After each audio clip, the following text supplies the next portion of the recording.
स्वागत है आप सभी लोगों का मेरे चैनल साइंस टू टेक्नोलॉजी में। मैं अनुपम विपुल आपका स्वागत करता हूं आज के शो साइंस थर्सडे में।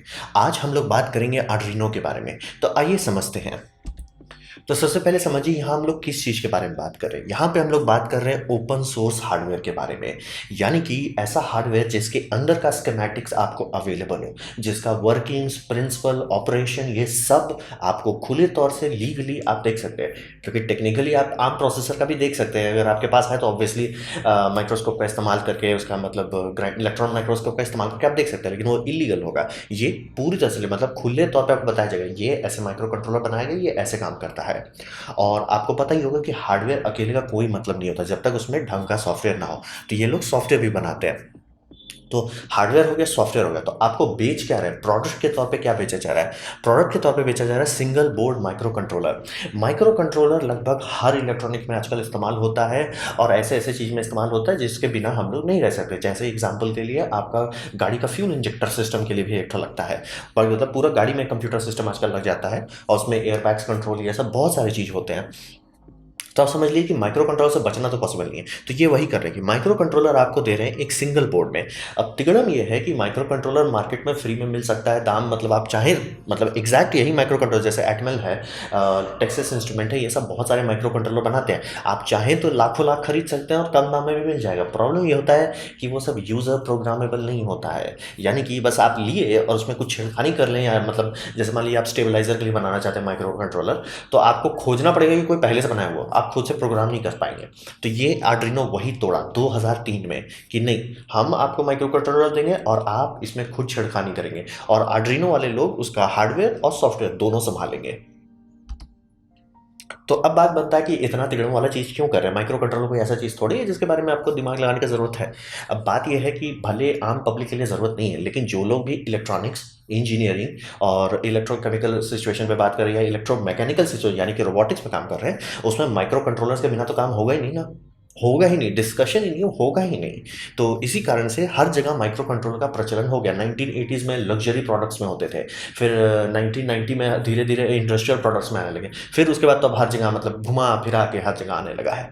एक टाइम पे डिजिटल वॉच लग्जरी होती थी, आज तो मतलब कोई वैल्यू ही नहीं। लेकिन समझ लीजिए माइक्रो कंट्रोलर हर जगह है, हर एक चीज़ में है। तो हिसाब ये बनता है कि जो लोग स्टूडेंट्स हैं, जो इसको पढ़ाई कर रहे हैं, सीखना चाहते हैं, समझना चाहते हैं, कुछ बनाना चाहते हैं, उनके पास कोई तरीका नहीं था जिससे कि ये सीख पाएँ।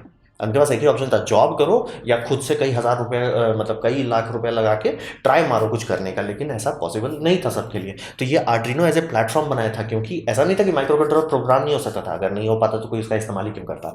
बात यह था कि इसको प्रोग्रामिंग का इंटरफेस करने वाला वो सब पहले लैब्स में रखे जाते थे, और सिक्योरिटी के अंदर रहता था। मतलब ऐसा नहीं कि सिर्फ टॉप इंजीनियर्स को एक्सेस दिया जाता था। मतलब प्रोप्राइटरी था, ट्रेड सीक्रेट था, बहुत सारी चीज़ होता था। प्लस कोई बच्चे खेलने की चीज़ थी नहीं उस टाइम बहुत महंगा था। तो धीरे धीरे यही आर्डिनो ने ये किया कि ये सब प्रोडक्ट को, मतलब जो कई हज़ार डॉलर का प्रोडक्ट होता था, इसको आपके पास कुछ $100 में उतार दिया, फिर धीरे धीरे $20-30 में उतार डाला। तो इसीलिए कि ये पढ़ाई के तौर पे ज़रूरी है। एक होता है प्रोग्राम लिख रहे हैं, सब चीज़ वर्चुअल में, तो आपको फ़र्क क्या पता चलेगा, आपका कोड कर क्या रहा है, वहीं उसका रियल वर्ल्ड से इंप्लीकेशन हो। जैसे कि आप रोबोटिक्स में काम करना चाहते हैं, वो समझना आपके लिए ज़रूरी होता है कि आप कोड लिख रहे हैं उससे हो क्या रहा है।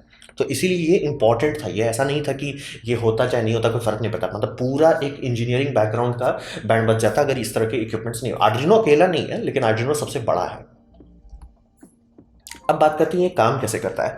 तो कोर तो माइक्रो कंट्रोलर ही आप समझ गए। आप चाहें कोई माइक्रो कंट्रोलर खरीदना तो मार्केट में मिल सकता है। आप चाहें तो माइक्रो कंट्रोलर ऐसे ब्रेकआउट बोर्ड्स में भी मिलते हैं। समस्या ये होता है कि माइक्रो कंट्रोलर ऐसे चलता नहीं है। आप सोचोगे कि ठीक है माइक्रो कंट्रोलर, मैंने स्कीमेटिक्स पढ़ लिया, उसमें लिखा हुआ +5 VC डाल दिया, चालू हो जाएगा। नहीं, बहुत सारा चीज़ तिगड़म लगता है एक माइक्रो कंट्रोलर को चालू करने में, जिसमें कि पावर और क्लॉक दो मेजॉरिटी सिस्टम होती है कि पावर आप कैसे दे रहे हो, कैसे उसको बैलेंस कर रहे हो, कैसे उसको रेगुलेट कर रहे हो। और कई बार आप लोग सुनते हो डीकपलिंग कैपेसिटर, बहुत सारा चीज़ लगता है जो आप नहीं सोचते हो आम तौर पर। लेकिन माइक्रो प्रोसेसर को बहुत लेना देना है। तो और क्योंकि अगर पावर डर्टी आने लगा तो आपका माइक्रो कंट्रोलर बार बार स्विच ऑफ करने लग जाएगा। फिर क्लॉक, क्लॉक जैसे हम लोग प्रोसेसर खरीदते हैं, मतलब आपका AMD हो गया, राइजन हो गया, इंटेल हो गया, i7 हो गया, ये सब जो आप खरीद रहे हैं, ये सब में पहले से बहुत सारा चीज़ रहता है। इसके साथ वैसा नहीं है। इसके साथ इसका क्लॉक स्पीड बाहर से कंट्रोल किया जाता है। अब आप बोलोगे ऐसा क्यों है? ऐसा है इसलिए कि पहले बात इस पे जो यूज़र है उस पर कंट्रोल आ जाता है। यानी कि जो कंपनी बनाई, मान लीजिए कंपनी कुछ ऐसा इक्विपमेंट बना रही है जिसमें कम पावर इस्तेमाल होता तो बल्ले बल्ले रहे, कोई बैटरी पावर्ड है तो मान लीजिए वहाँ पे ये लोग करते हैं भैया 15 मेगाहर्ट्ज़ का हमको ज़रूरत नहीं है, मेरा काम मान लीजिए 10 मेगाहर्ट्ज़ में हो जाता है तो वो 10 मेगाहर्ट्ज़ में चलाने लगेंगे। या कुछ हो जाता है कि यार एक काम करते हैं 3 मेगाहर्ट्ज़ तक उतार देते हैं, मेरा तब भी सारा कोड वोड रियल टाइम चल रहा है, कोई दिक्कत नहीं है, वो भी कर सकते हैं। ये यूज़र कंट्रोल रहता है। तो वही समझिए कि पावर और क्लॉक आपको ये सारा एक ब्रेकआउट बोर्ड में दे दिया जाएगा, जिसमें आप सिर्फ माइक्रो कंट्रोलर है, उसमें सारा चीज़ है जो आपको चाहिए उसको चालू करने के लिए।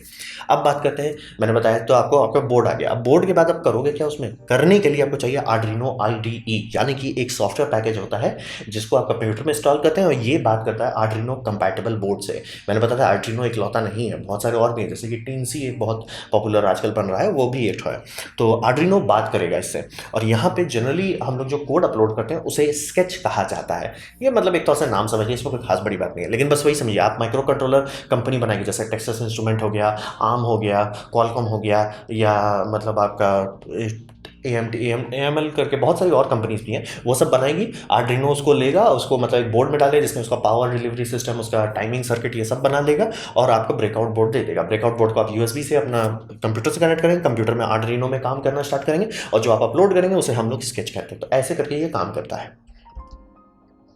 अब बात करते हैं कि मैं जनरली कभी किसी को डायरेक्ट बाइंग गाइड नहीं देता हूँ कि ये खरीद लो तुम्हारा काम हो जाएगा। जनरली मैं उस सबसे दूर रहता हूँ क्योंकि हर किसी का ज़रूरत अलग होता है। यहाँ पे ऐसा नहीं है, यहाँ पे मैं ऑलमोस्ट 99% सर्टेनिटी के साथ बोल सकता हूँ, अगर आप आर्डिनो में कुछ करना चाहते हैं, आप सीखना चाहते हैं और ये आपका पहला परचेस होने वाला है कि ठीक है मैं आर्डिनो में घुसना चाहता हूँ, सीखना चाहता हूँ, मेरी प्रोग्रामिंग स्टार्ट होने वाली है आगे टाइम में, मैं समझना चाहता हूँ, तो आपको क्या खरीदना चाहिए? 99% के सिनेरियो में आपको आर्डिनो माइक्रो खरीदना चाहिए, प्रो माइक्रो नहीं, माइक्रो खरीदना चाहिए। ऐसा क्यों? आर्डिनो माइक्रो और आर्डिनो प्रो माइक्रो में दोनों में एक मैक्रो चिप इस्तेमाल होता है जिसका नाम है एटमेगा 32U4। ये बहुत इंपॉर्टेंट बात है, 32U4। तिगड़म यह है कि माइक्रो कंट्रोलर्स आदम जमाने के बनाए गए, प्लस वो बहुत लो पावर इक्विपमेंट होता है, मतलब माइक्रो वाट्स खाते हैं। माइक्रो वाट्स भी कहने का गलत है, पिको वाट्स खाते हैं, तभी तो आपका एक मोबाइल मतलब ये एक कॉइन सेल पे ये सब कई साल तक, जैसे इस घड़ी का है मतलब 10 ईयर्स की कहा गया है। तो टिग्रम ये सब बहुत कम पावर पे चलता है, इसलिए इसमें सिंपल इंटरफेस इस्तेमाल करते हैं, यानी कि सीरियल। आप लोग में से जो लोग का उम्र बहुत ज़्यादा होगा उनको पता होगा कंप्यूटर में यूएसबी से पहले सीरियल से सारा डेटा इधर किया जाता है। Micro control generally serial protocol का इस्तेमाल करते हैं। अब प्रॉब्लम यह है कि आर्डिनो सीरियल में काम कर रहा है लेकिन आप कनेक्ट उसको यूएसबी से कर रहे हैं, तो बीच में एक इंटरप्रिलेशन चिप का जरूरत पड़ जाता था जो कम्युनिकेट करता है। हम माइक्रो कंट्रोलर से बात करेंगे, आप डायरेक्ट नहीं पाएंगे, मतलब समझिए बीच में एक इंटरप्रिलेशन आ जाता है, समस्या एक एक्स्ट्रा माइक्रो चिप आप झेलना है। लेकिन ये डिज़ाइन है लेटेस्ट जनरेशन का। ऊनो जो आप देखते हैं, आर्डिनो ऊनो, ये पुराने स्ट्रक्चर का बना हुआ है, इसीलिए बोल रहा हूँ 8मेगा 32U4 जो है ये नए आर्किटेक्चर बना, जितनी चीज़ मतलब सीखा डेवलपमेंट हुआ, और इसमें खुद ब खुद यूएसबी है। तो फ़ायदा क्या है? एक ही माइक्रोचिप है, पहला फ़ायदा। दूसरा, आप इससे बहुत सारा ऐसा चीज़ बना सकते हैं जो एक कंप्यूटर से डायरेक्ट इंटरेक्शन कर सके। तो डायरेक्ट इंटरेक्शन से फ़ायदा क्या होता है? जैसे आपको कीबोर्ड बनाना है, आप कैसे जानोगे?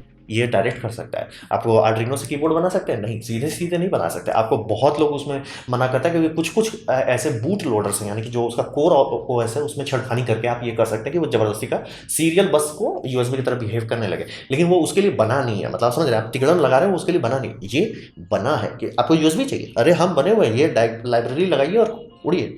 तो इसीलिए ये बहुत इंपॉर्टेंट बात है। प्लस इसे मैं प्रो माइक्रो से बेटर इसलिए कहता हूँ, इसमें ज़्यादा पिंस है। आर्डिनो में कोई भी चीज़ करने के लिए आपको पिंस चाहिए। पिंस बहुत तरह के आते हैं, जैसे कि अगर आप एग्जाम्पल के लिए आप LCD मॉनिटर लगा लिया, ओलेड छोटे छोटे घड़ी के लिए आप ओलेड लगाना चाहते हैं, जनरली लोग I2C बस का इस्तेमाल करेंगे, वो आपका 2 पिन खाचेगा। मान लीजिए आप कीबोर्ड बनाना चाहते हैं जिसमें 60-70 बटन्स होंगे, तो उसको आप ग्रिड रखोगे। तो एग्जाम्पल मान लीजिए जैसे इसमें 20 पिन्स आपको मिलते हैं ईजिली एक्सेसिबल, तो आपका इसका मतलब है ग्रिड में मैक्सिमम 100 बटन लगा सकते हैं। 10x10, 10 × 10 आपको 100 बटन मिलेगा। 100 बटन काफ़ी नहीं है एक नॉर्मल स्टैंडर्ड कीबोर्ड के लिए, यानी कि इस तरह का स्टैंडर्ड कीबोर्ड के लिए आपको 104 बटन चाहिए, तो मतलब समझ लीजिए ये भी कम पड़ गया। तो यही एग्जांपल के प्रो माइक्रो जो है उसमें तो और भी कम पिन है। और इसमें एक खासियत है कि अगर आपको जो मैंने बताया कि इसमें 20 पिन मिलता है, एक्चुअली इसमें 24 पिन है, लेकिन बाकी पिन थोड़ा तिगड़म वाला जगह पे है, यानी कि एक SS लाइन पे है और दूसरा ICSP कोडिंग सिस्टम पे दिया हुआ है। तो मतलब ईजिली एक्सेसिबल आपको 20 है, उसमें कोई दिक्कत नहीं है। लेकिन अगर आप थोड़ा और पिन निकालना चाहते हैं वो भी मिल जाएगा। पिन ही सबसे इंपॉर्टेंट होता है आर्डिनो में। आप स्टार्ट करेंगे सबसे पहला चीज आपको दिमाग खराब होगा, अरे भैया पिन खत्म हो गया। आप 15-16 बटन लगाना चाह रहे हैं, 16-17 एलईडी लगाना चाह रहे हैं, सबसे पहले आपका खत्म होगा पिन। और हाँ, ये बात सही है कि एंड में लोग मल्टीप्लेक्सर पे जाएंगे ही, शिफ्ट रजिस्टर्स पे जाएंगे जो ये सब पिन को बढ़ा देता है, लेकिन एज ए स्टार्टर के तौर पर आप वहां नहीं जा सकते हैं तुरंत, कंफ्यूजन हो जाएगा। इसीलिए ये एकदम आंख मूंद करके बोल सकता हूँ कि ये खरीद लीजिए और आप खुश रहेंगे। और इसका ये भी फ़ायदा है कि ये इंडिया में रीस 52 करके वेबसाइट है, इसमें ये मिल जाएगा। मतलब मैंने रीस 52 से ही लिया था, लेकिन अमेज़ॉन के थ्रू लिया था। तो अमेज़ॉन में उन्होंने उस टाइम 700 रुपया चार्ज किया था। तो मैंने शिकायत किया कि भैया आपने दे तो दिया कंट्रोलर, लेकिन उसका कहीं वो ही नहीं आया, क्या बोलते हैं, पिन आउट डायग्राम। जैसे ये डायग्राम मैंने बनाया क्योंकि मतलब जो यहाँ पिन आउट नंबर था वो गलत था, क्योंकि कोड बोल रहा था भैया 14 नंबर पर डेटा भेज रहे हैं, हम यहाँ लगा के बैठे हुए 14 नंबर पर कुछ आ ही नहीं रहा सिग्नल। बाद में पता चला उसका नंबर चेंज करते करते ट्राई किया, 18 नंबर से है, क्योंकि 14 नंबर बोर्ड में दूसरी जगह पे है। इसीलिए ये पिन आउट डायग्राम हमें खुद से बनाना पड़ गया। और बिना पिन आउट डायग्राम के प्रिंट आउट के लिए मत बैठिएगा कोडिंग करने, दिमाग खराब हो जाएगा। तो ये सबसे अच्छा स्टार्टर के लिए। और दूसरा कारण इसलिए बोल रहा हूँ कि आपको घुमा फिरा के ब्रेड बोर्ड पे काम करना है, या एंड में आप कुछ पीसीबी उसीबी बनाना चाहेंगे, जब एक्चुअल आप कुछ करना चाहते हैं, तो ब्रेड बोर्ड में ऐसे आप इसको सीधा लगा सकते हैं। आप ऊनो के साथ ऐसा नहीं है। ऊनो को जब भी आप लोग देखते हैं, लोग क्या करता है, ऊनो साइड में रखता है, ब्रेड बोर्ड पे मतलब जंपर केबल लगाता है। यहाँ पे आपको कोई करने का जरूरत नहीं है, डायरेक्ट लगाइए, डायरेक्ट काम करेगा। इसीलिए बोल रहा हूँ ये सबसे बेस्ट है। प्लस जब मान लिया पूरा डिज़ाइन बना लिया, सेटअप हो गया है, उसके बाद आप इस तरह का पीसीबी पफ बोर्ड खरीद सकते हैं, मतलब 30-40 रुपए का मिलता है, मतलब कलकत्ता में। तो इसमें भी आप लगा के बना सकते हैं और ये pin out diagram direct fit हो जाएगा। इसीलिए बोल रहा हूँ कि गारंटी दे सकता हूँ कि आर्डिनो माइक्रो से बेटर स्टार्टिंग के लिए कुछ और नहीं है। अब बात कर रहा हूँ कि मैं क्या कर रहा था इसका इस्तेमाल करके। तो मेरा आइडिया ये था कि मैंने ये देखा लूप डेक। तो लूप डेक क्या है कि जैसे आप लोग देखते होंगे स्ट्रीमिंग के लिए आजकल काफ़ी लोग एक मैक्रो डेक का इस्तेमाल कर रहे हैं, जिसमें एक डेक है, उसमें एक बटन दबा दबा के कमांड्स दिए जाते हैं। फ़ायदा ये है कि अगर फर्स्ट लेयर का कमांड है, मतलब फजियत वाला नहीं, control alt shift alt F1 ऐसे ऐसे वाले चीज़ सुनने में बहुत आसान लगता है कि कर लेंगे आराम से, लेकिन आप सोचिए आप स्ट्रीमिंग कर रहे हैं या गेम खेल रहे हो, धड़ाक से आपको इतनी गड़म लगाना पड़ा, बहुत सारा फजियत हो जाता है। इसी कारण से लोग डेडिकेटेड मैक्रोस चाहते हैं अपने कीबोर्ड में कि भैया एक बटन दबाएंगे वो सिर्फ एक ही काम करेगा, उसको बाद में हम नहीं छुएंगे। तो वो मैक्रो खूब चलने लगा। तो मैंने उसका डुप्लीकेट बना लिया अपना पुराने मोबाइल फ़ोन का इस्तेमाल करके, ठीक है। लेकिन उसके बाद फिर मैंने इसको देखा लूप डेक भी वही है, मैक्रो डेक ही है, लेकिन ये डेडिकेटली बनाया गया है जो लोग फोटो एडिटिंग खूब करते हैं, यानी कि लाइट रूम के लिए। फ़ायदा ये है कि लाइट रूम में स्लाइडर के ऊपर स्लाइडर है, बहुत सारे स्लाइडर्स हैं, और मतलब 80-90 स्लाइडर्स हैं जिसको आपको घुमाना कम बेसी करना है, चाहे से वो कॉन्ट्रास्ट हो गया, क्लैरिटी हो गया, शेडोज़ हो गए, हाईलाइट हो गया, वाइब्रेंस हो गया, सैचुरेशन हो गया, आपका वाइट्स हो गया, ब्लैक्स हो गया, एक्सपोजर हो गया, टेम्परेचर हो गया, टिंट हो गया, और मतलब हर कलर के लिए एक अलग से दिए। तो इसमें फ़ायदा ये है कि जब भी आप कोई, जैसे मान लीजिए 1-2 फोटो आप एडिट कर रहे हैं, रॉ फाइल को पॉलिश कर रहे हैं, कोई फ़र्क नहीं पड़ता है, लेकिन आपको 100-150 करना पड़ जाता है, तब इस तरह का इक्विपमेंट नेसेसरी हो जाता है। यही देखिए आप लोग जो लोग साउंड बूथ में देखते होंगे कि इतने सारे बटन क्यों चाहिए, क्या वो माउस से नहीं हो सकता, माउस और स्क्रीन से हो सकता है, लेकिन फर्स्ट एक्सेस नहीं रहता है वो, आपको पहले वो खोजना पड़ेगा कि मेन्यू कहाँ है, उस मेन्यू में जाके उसको एक्टिवेट करना, तुरंत नहीं कर पाएंगे। और जिनका काम होता है रोजी रोटी डेली करना है, उनके लिए इस तरह के इक्विपमेंट यानी डेक्स बहुत इंपॉर्टेंट है। जैसे पायलट में देखते हैं, कहने को पायलट प्लेन बहुत कम स्विच से चला सकता है, और फाइटर जेट्स में ये करना ही पड़ता है, इतने सारे प्रोग्राम हो जाते हैं कि उनको लेयरिंग किया जाता है कि मतलब लैंडिंग के टाइम एक पूरा अलग मेन्यू चालू हो जाएगा, लॉन्च के टाइम अलग रहेगा, और डॉग फाइट के दरमियान अलग वेपन्स का सिस्टम आ जाएगा। तो ऐसा करना पड़ता है। तो इसीलिए ये सब इतना इंपॉर्टेंट हो जाता है प्रोफेशनल के लिए, जिनकी रोजी रोटी आ रही है। ये है, मैंने दाम देखा, हार्ट अटैक आ गया, तो मैंने बोला ठीक है हम ही बना लेते हैं, आप इतना चार्ज कर रहे हो। तो मैंने ये जो आपको दिखा रहा हूँ, ये प्रूफ ऑफ कॉन्सेप्ट मैंने बनाया था। और ये मैंने आपको बताया, माइक्रो कंट्रोलर सीधे यूएसबी के तौर पे बिहेव करता है, तो ये HID कर सकता है, यानी कि ह्यूमन इंटरफेस डिवाइस, यानी कि मैं ये किसी भी कंप्यूटर से कनेक्ट कर सकता हूँ। आर्डिनो होने की उसमें ज़रूरत नहीं है, उसमें कोई एप्लीकेशन रहेगा, ये किसी भी कंप्यूटर में, मतलब जिसमें विंडोज़ है या मतलब लिनक्स या मैक भी, अगर मैं उसमें कनेक्ट करता हूँ, ये सीधे तौर पर दिखाएगा एज ए गेम कंट्रोलर। तो मैंने ऐसा इसलिए किया कि गेम कंट्रोलर्स के बटन्स जो होते हैं उसमें 32 बटन्स होते हैं। तो वो 32 बटन्स बात करेगा एक एप्लीकेशन से जिसका नाम है ऑटो हॉटकी। तो ऑटो हॉटकी क्यों कर रहा हूँ, ये तिगड़म वाला रास्ता क्यों लगा रहा हूँ कि गेम पैड का पहले बटन कभी इंटरफियर नहीं कर सकता किसी और चीज़ से, क्योंकि कोई और सॉफ्टवेयर उसको देख नहीं रहा है। मैं गेम खेलने के बाद मैं प्रोडक्टिविटी के तौर पर बात कर रहा हूँ। फिर ऑटो हॉटकी करता ये है कि मुझे अलाउ करता है कि मैं सॉफ्टवेयर देखूँ कौन सा चल रहा है, यानी कि जैसे एग्जाम्पल के लिए मैंने ये नॉब बनाया है कि नॉब घुमाऊंगा तो मेरा VLC में वॉल्यूम अप होगा, उल्टा घुमाऊंगा कम हो जाएगा, बल्ले बल्ले। अब जनरली अगर आप इसको कीबोर्ड शॉर्टकट से करते हैं तो बस यही कर पाते हैं। मैं ऑटो हॉटकी से कर रहा हूँ, तो अब ये अगर मान लीजिए मैं क्रोम ब्राउजर में हूँ तो ये करूँगा जूम होगा, ये करेगा हटा देगा। फोटोशॉप में हूँ, मैं यही नॉब का इस्तेमाल करके दूसरे काम से कर सकता हूँ, इसीलिए ऑटो हॉटकी से बात कर रहा हूँ। और ये मैंने बना लिया, तो ये लूप डेक समझ लीजिए इसी का बहुत बड़ा, बहुत रिफाइंड, बहुत पॉलिश्ड भाई है ऑब्वियसली। और मतलब इसका बाद में मुझे सदमा ये लग गया कि लाइट रूम अलाउ नहीं करता कीबोर्ड शॉर्टकट करने का, तो लोग मीटिंग से करके तिगड़म उगड़म लगाते हैं, वो उसको भी कोशिश करूँगा सॉल्व करने का। तो ये मैंने बनाया और इसको अब मैं धीरे धीरे कंप्लीट करूँगा, क्योंकि 32 बटन्स है, ऑब्वियसली ब्रेडबोर्ड में दिन भर नहीं रखूँगा, पूरा एक बक्सा उक्सा में बनाने की कोशिश करूँगा। और मेरा सपना है कि मैं इस तरह का एक फुल फ्लेज्ड कीबोर्ड बना सकूँ। ये कीबोर्ड के लिए आप सर्च कर सकते हैं सन डायल DIY कीबोर्ड।